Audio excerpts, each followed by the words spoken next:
आता पाहूयात पुढची बातमी। काँग्रेसचे ज्येष्ठ नेते शिवराज पाटील चाकूरकर यांच्या निधनानंतर अभिनेता रितेश देशमुख भावुक झाला। त्यानं शोक व्यक्त करत सोशल मीडियावर पोस्ट टाकली आहे। काय म्हणालाय रितेश, पाहूया।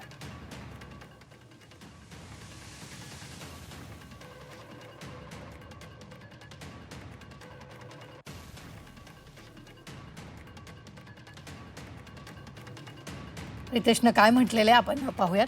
शिवराज पाटलांचं निधन झाल्याचं वृत्त ऐकून मन अत्यंत दुःखी आणि वेदनादायी झालं।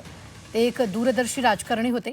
काँग्रेस पक्षातील एक प्रभावी नेतृत्व होते। माझ्या जडणघडणीच्या काळात त्यांना जवळून पाहण्याची संधी मला मिळाली। त्यांच्या वर्तनातील शुद्धता, व्यक्तिमत्त्वातील सन्मान आणि अपार विद्वत्ता उल्लेखनीय होती। त्यांची नम्रता त्यांच्या संपर्कात येणाऱ्या प्रत्येकावर कायमची छाप सोडणारी होती। त्यांच्या कुटुंबियांना आणि आप्तेष्टांना माझ्या मनपूर्वक संवेदना, अशी पोस्ट रितेश देशमुखनं इंस्टाग्रामवर केली आहे।